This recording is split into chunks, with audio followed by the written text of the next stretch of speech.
This is my review of the Buck Nobleman. I decided to make a review of this little knife just because of the fact that I hadn't found any. It's going to be a real quick review. Number one, based on the fact that I'm about to run out of battery power here. And number two, it's just, this is what I would consider to be a gentleman's carry knife, and as such, it's not something I use on a regular basis. One of my pet peeves with this knife right off the bat, and it's really very little to do with the knife itself, but more with Buck's packaging. This knife is made in China. If you look at the packaging, it says that nowhere on the packaging whatsoever. The only place you're going to find it is on the barcode itself. In very small print, it will say made in China. Now if you look at the knife itself, on the blade right here, it actually says China there. So I thought that was a little bit of a, I don't know if it was misleading advertising, but it really kind of turned me off, to be honest with you.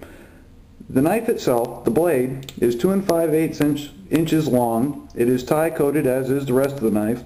It is a 440A steel. Now, bear in mind, 440A is not the best steel in the world, but for a gentleman's carry knife, you know, something you're going to keep with you when you're dressed up, you know, for opening boxes, envelopes, stuff of that nature, 440A is perfectly suitable. The nice thing about it is it's really easy to sharpen. It holds the edge fairly well so long as it's a light use. The knife length overall is 3 3/4 inch, so it is not a very big knife. Once again, it's unobtrusive, so it makes a good carry for when you're dressed up. You don't want to advertise the fact that you're carrying a knife.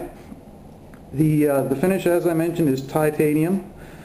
It has a blasted finish up at the top here. One of my pet peeves that I had with this knife is the pivot pin had the same tie coating, so it made this big dot up here that just kind of stood out. So what I eventually ended up doing was removing the pivot pin and using a little fine sandpaper to smooth that up. Now, since it is a stainless steel, it is not going to rust, and I think it fits in a little better. Now, you'll notice a little dark shadow around that. That's me being a little overzealous with some lubrication, and it's now starting to ooze out.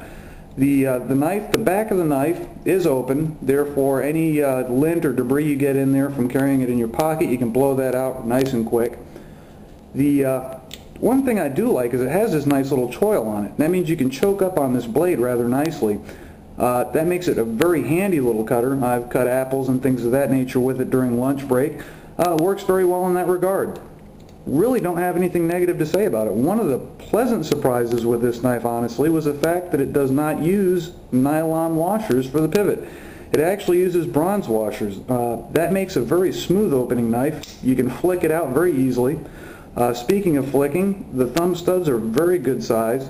They actually extend past the outline of the knife itself, so you can really get a thumb on them very easily. And as I showed you earlier, you can flick it very easily as well. For $25, it's a darn good little knife. They also make a version that's brushed stainless.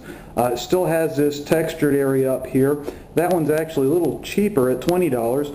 They do make one with a fake carbon fiber overlay. Looks to me like it's a decal. That goes for $30. Personally, I wasn't impressed with the looks. Therefore, it's not something I would suggest purchasing. The actual liner itself, or excuse me, the frame itself, is made of stainless steel. It makes for a fairly hefty weight knife for the size. The weight, however, is only 2.6 ounces, so it's not overly heavy, but it feels like you're holding a substantial knife. And like I say, you combine that with those bronze washers, and it feels substantial. It feels like more than what it is. You know, the $25 price, I think, is really a bargain for something like this. Once again, not something I would use for heavy-duty work. I think the blade's too thin for that. I think you could snap a tip off on this rather easily. But like I say, as a gentleman's carry or something like that for light use, it'll work just wonderfully. Anyhow, that's been my review of the Buck Nobleman with the tie finish. I hope you enjoyed it. Have a good day.